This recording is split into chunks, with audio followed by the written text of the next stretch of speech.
Today's topic is on Social Security and taxes.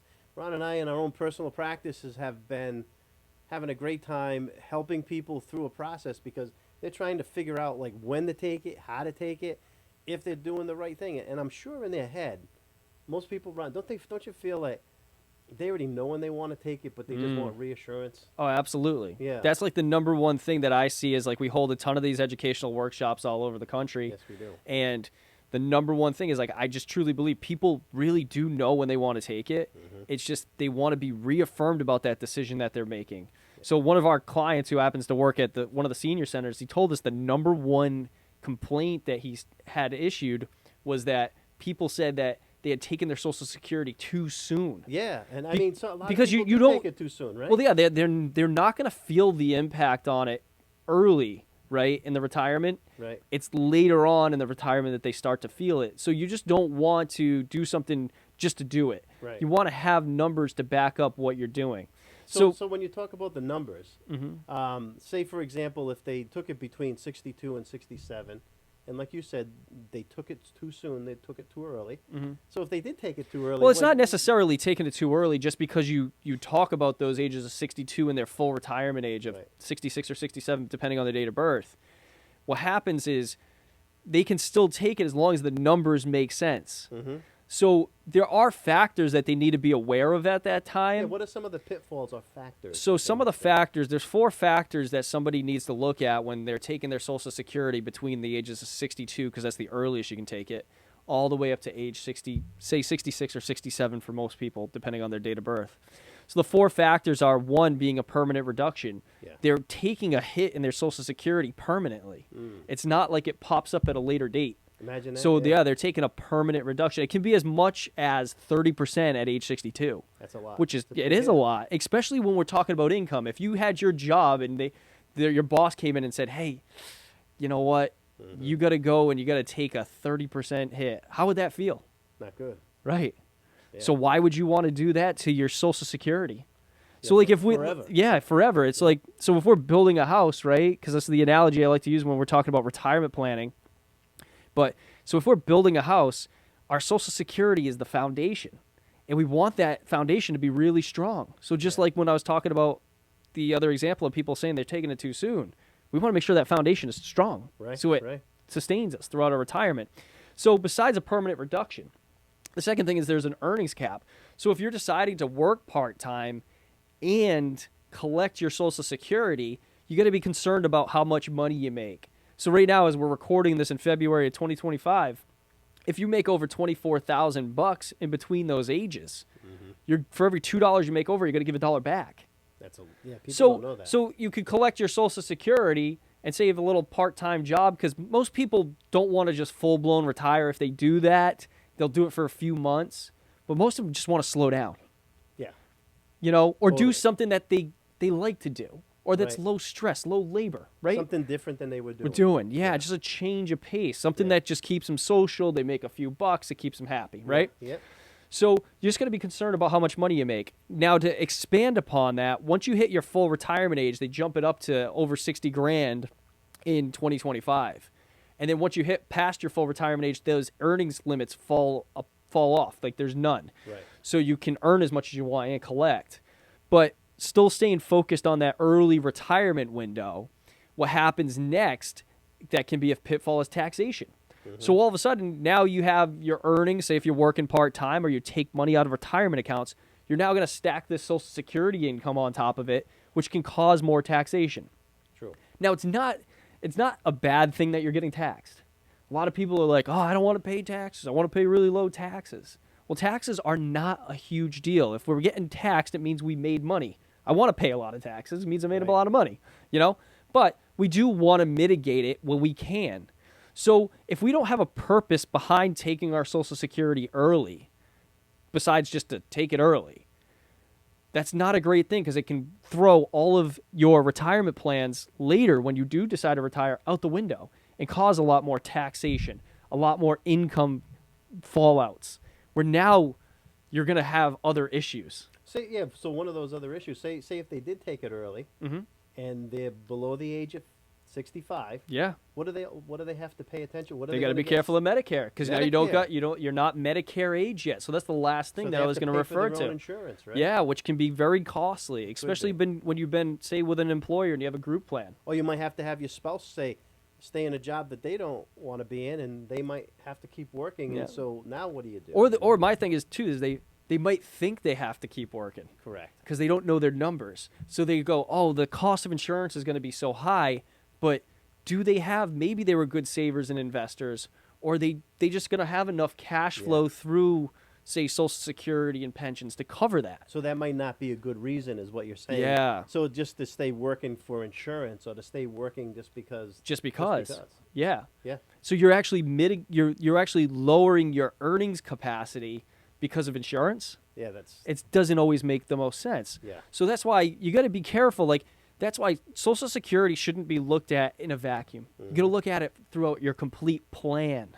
Right. You know, you can't look at the apple tree. You got to look at the whole orchard. Well, like another thing, a good point that you made too, is some people like just pick an age and they say, "Oh, we might ask somebody like, when are you going to retire?" And they might say, "Oh, well, 65 or 66 or maybe 67 at their full retirement age." And then we might say, "Why?" And they go, "Oh, well, because that's when I can take Social Security." Now, Social Security isn't a date that you can retire. It's like you were just saying, they can retire when they have what? Enough cash flow, Cash not flow. cash flow, They have which to is know their different. numbers. Which Yeah. is different. Or another word for cash flow would be income. Yes. Okay, so what that is, basically, you're your biggest earning asset for the most part, right? Unless Right. somebody has like a real estate property or anything else like that. Right. But you're your biggest asset. All of a sudden, the biggest asset, which is your earning capacity, goes away when you retire. How do you replace that or offset that as much as possible? Yeah. And that's where, say if this is your earnings capacity, this goes away. What happens is Social Security starts to come in to fill in some of that. Yeah. But usually it's not enough. So another thing is, because like what you were just saying, people have that big fat paycheck coming through the door all the time. And so now all of a sudden you elect to take your Social Security, and now there's Medicare taken out. So that's not the same amount of money equal to what you were earning at your job with medical benefits. So I guess what's the solution on making sure that I understand, like, when is the proper time to take it, how to take it? And Well, how it's do you- all how do you well, it's do all that? well, yeah. So it's all based off of a math equation, really. It's you don't actually have to earn as much money as you're earning now. So that's like even when I was just talking about that, you don't need to necessarily earn as much money as you're earning now. What it really comes down is to your lifestyle. If you added up all of your bills and how much it cost you monthly to just cover your lifestyle, and you have enough cash flow to cover that, you're retired Yeah. So how or many people- semi-retired. Well, so another problem is, like, we meet with tons of folks, and really a lot of people are afraid to write it down, or they don't really know their numbers. They don't know what their monthly expenses are, their benchmark. And then they have other monies. They're not sure if they do take it, how long will it last? Like you were saying, they might have taken it too early. Yeah, and but that's going back to that foundational equation Right. that I'm going to talk about right now, which is called an income gap formula.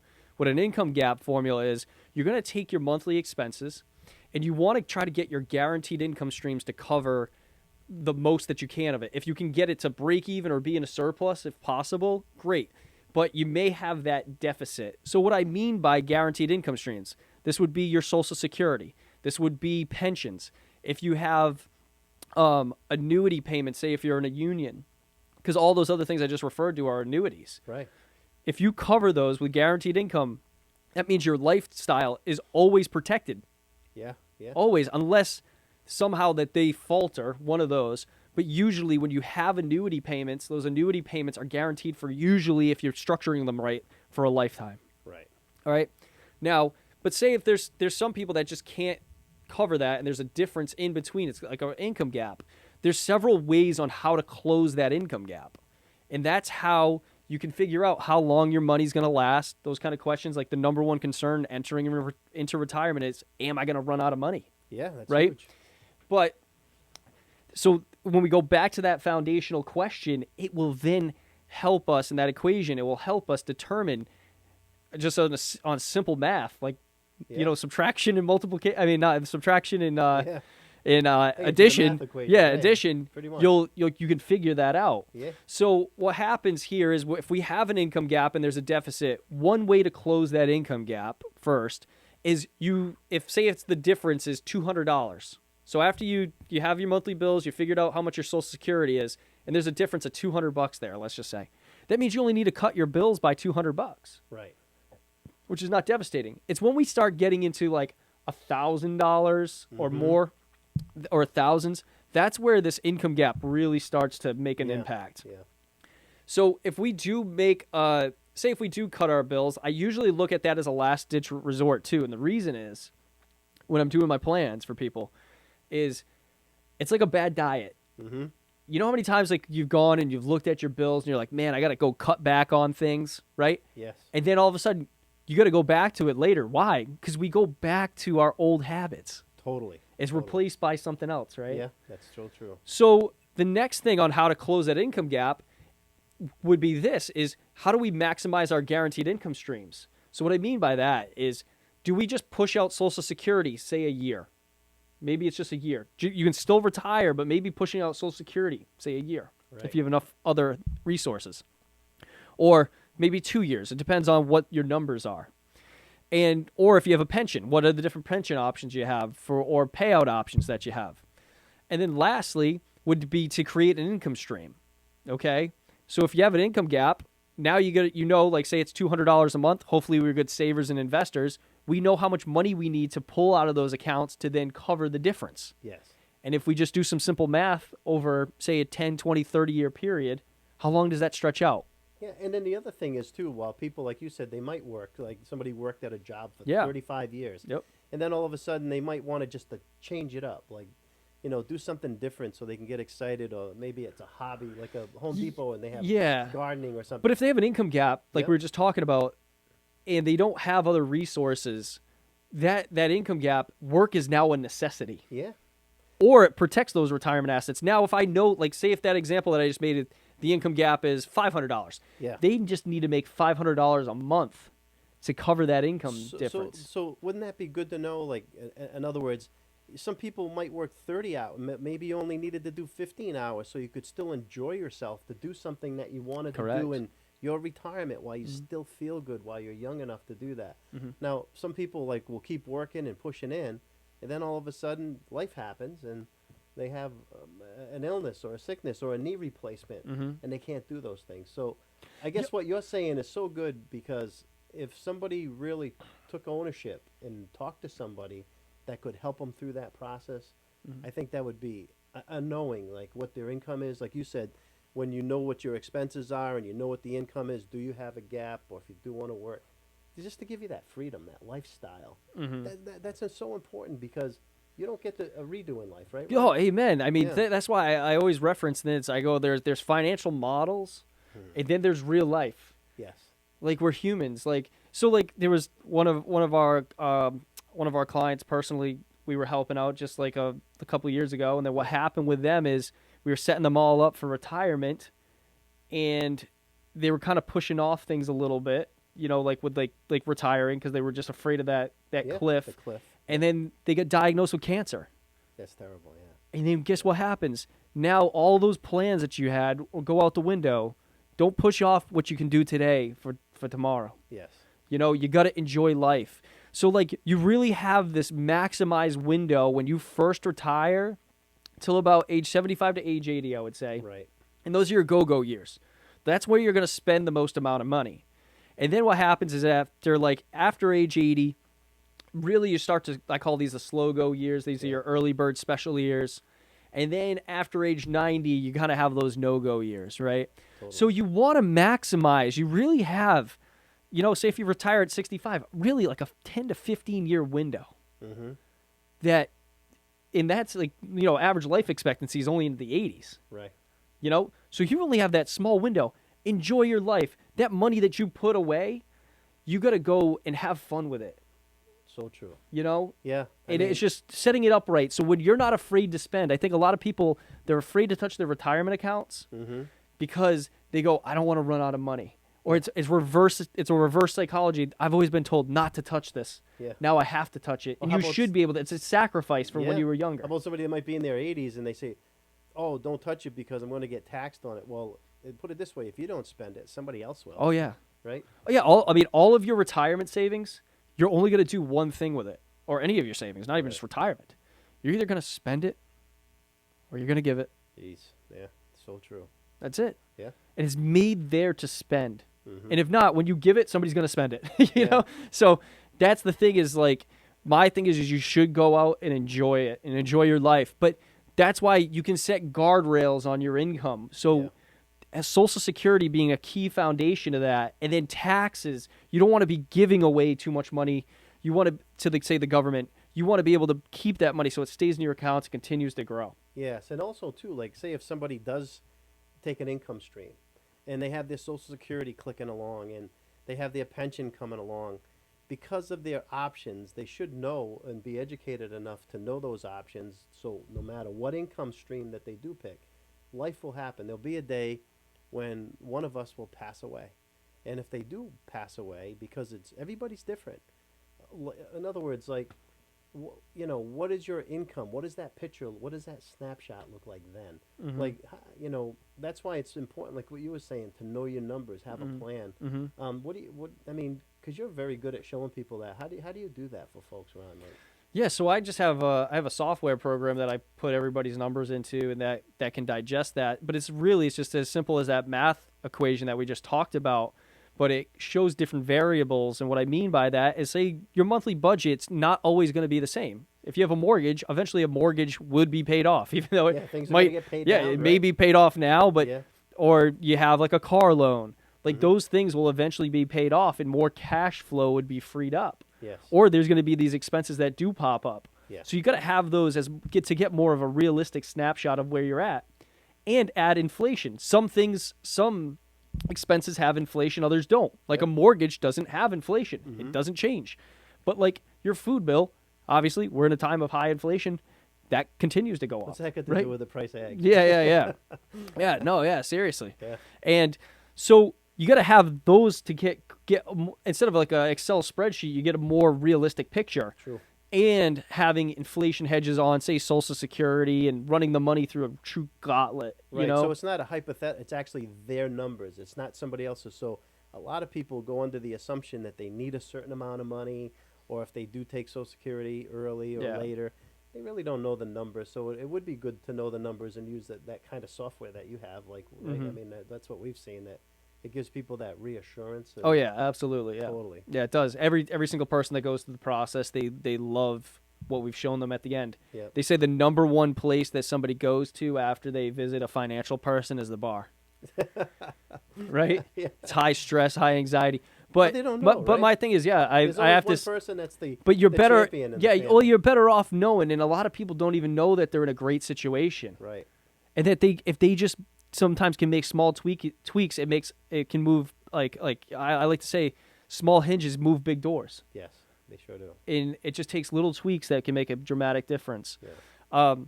When they go through their actual numbers. So, Ron, Now- how does somebody go about like I guess figuring this out? Like, how do they do this? So how do they do that? I mean, they can contact us, and we can go through their numbers, or they can try to figure it out on their own with the income gap. But my thing is there hits a point where, you have your day-to-days that you do every single day, and you come home from work. At least I know what I do. I come home from work, and I just want to like chill out on the couch, hang out with my kids, and enjoy my family. Right. And I don't want to go and research something that I don't know about, so I hire an expert. Yeah. And I'd rather pay a fee for somebody to help me expedite that time, because I can go do the research and say Yes. it's 50 hours worth of research, and I get 8 hours in, and then guess what happens? I go, I'm going to get to it, but then it's like 6 months down the road, 2 years down the road, and we still haven't gone back to it because we think we have the time. We don't have the time. When you can truly accelerate this. When people and do get that done. research or use the Google Doctor, you know what I mean? Yeah. To do their research. Yeah. I mean, Well, you gotta be people careful. get swayed information. Well, right? yeah, they do. I mean, there's two different biases that are out there. There's One, it's advice bias. So say if you're taking advice from one person and another person and another person, they all have different philosophies that sometimes don't mesh Correct. or blend well, Yeah, right? seen that. So you need to make sure, like, research who you're listening to, because they can also have a product bias. So other people that are out there, when they're listening, they also have product bias. So sometimes there's insurance people, or there's market people, or there's bank people. Well, guess what they're going to do? They're going to tell you, because Or they have a investment bias, people, or yeah. investment people, yeah. They have their bias towards whatever side of the fence they are. Yes. If you actually sometimes take a mishmash of all of those different areas and you put them together, they make a nice plan. Everything has pros and cons. Right. There's nothing that's perfect. Right. But when you take those pros and cons of each product and you put them together, it can make a solid plan. Correct. It's not a product, it's a plan. Yeah, because we've seen people come in that were totally crazy, like diversified by moving a job from maybe this hospital, that school, boy, Yeah. things just move around. Well, a lot of people don't know where to start, because what they're doing is they're going around from place to place to place, and they're just saying, And "Well, they this just leave well, it there, right? well, yeah, Because and they it's go, "Well, diversified." that bank's paying a good interest rate. I'm going to go over here." Yeah. And it's not necessarily the best method, but that's all they know. But they did a good job, Yeah, because yeah. at least they're saving. Yeah, yeah, I mean, right? At least they're invested. They're doing good steps. yes. That's being a good steward with your money. So that was during the accumulation years when we were trying to save for retirement. But then all of a sudden, when you hit age 60, like, you have to start thinking about Social Security. You have to start thinking about taxes. 65, you have to start thinking about Medicare. And it gets scary for some people on, making the right choice. And of course, we get bombarded with mail or TV commercials or whatever. Mm-hmm. But the thing is, it's then what's best for you. Mm-hmm. Not everybody doesn't wear the same. Not the same shoe fits everybody. Yeah. So, I mean, when you see that, I just think that people would have more of an assurance, or they'd feel more peaceful about their decisions if they knew their story, their numbers. Yeah, and then, but yeah, even beyond that too, is like, once you've figured out your income situation, Good point. Yeah. right? The next thing that you have to attack is taxes. Yeah. Because the more that you could push towards tax-free, Mm-hmm. the more money is now freed up for you either to spend or give, and it actually makes the money grow more efficiently. Well, that's a good point, right? I mean, I get in my car, and I listen to people on TV or the radio, and everybody talks about, being tax-free with some kind of either insurance or some type of, Roth IRA or whatnot. Mhm. So I guess, again, knowing and having the right solution for, like, having Yeah, like all those things you just referenced are tax-free, Mm-hmm. but do they fit your plan?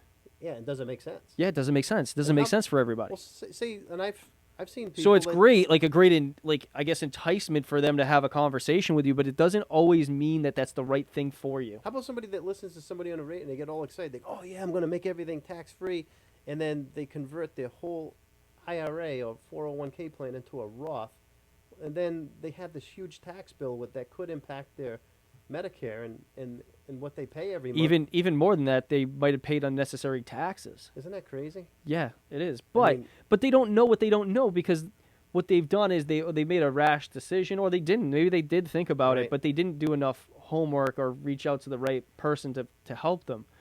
But Well, how do you figure it? How do you make sense of it? Well, how does it make sense for them?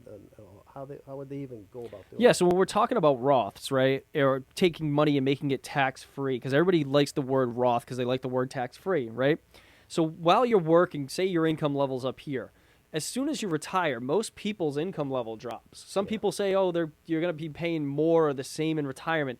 That's for people that have, say, pensions and Social Security, not just Social Security. Mm-hmm.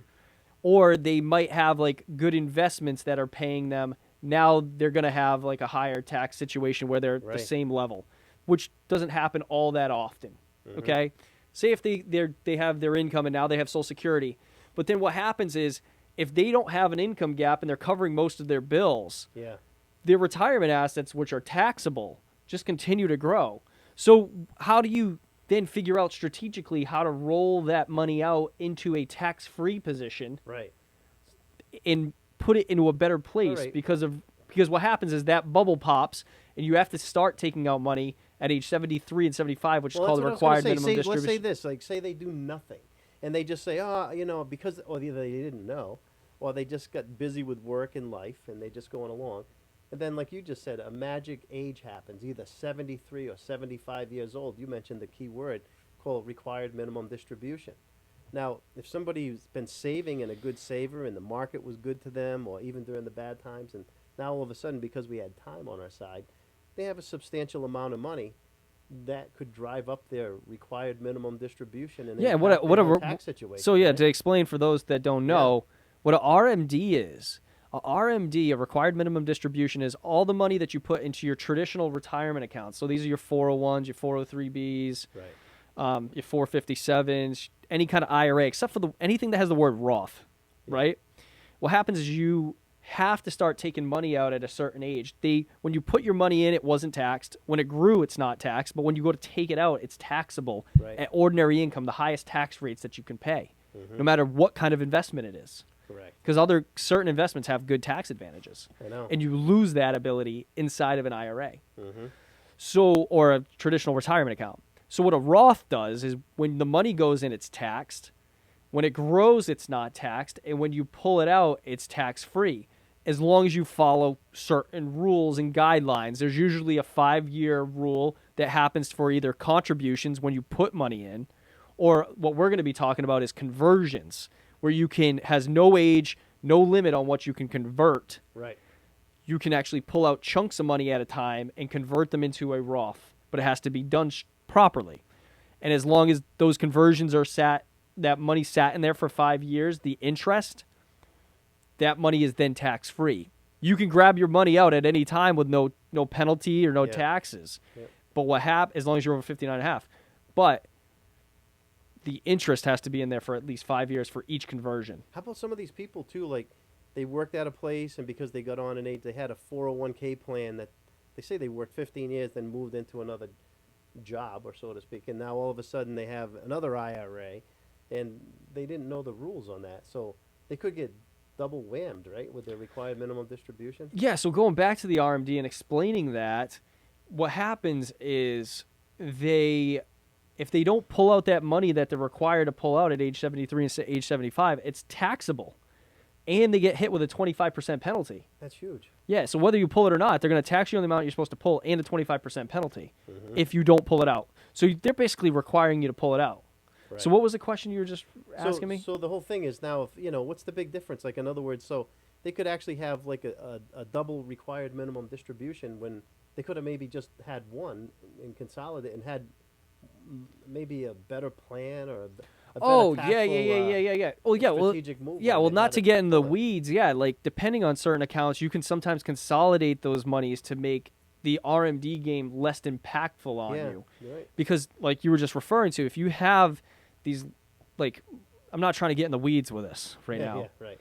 but it can create a lot of chaos. What I mean is, where some people's Social Security is not really taxable, it becomes very taxable. Yeah. And what I mean by that is portions of it become taxable, but now it becomes even more taxable. Mhm. Their overall taxes go up, and then their Medicare starts to get whacked when you can start to maybe prevent some of these things ahead of time. And that's like permanent, because if you always have those RMDs, once you're in RMD phase, like past age 73, Oh, yeah, it's very hard to reverse. right. So, yeah. Yeah, so the other thing is too, the government likes keeping an eye on their money.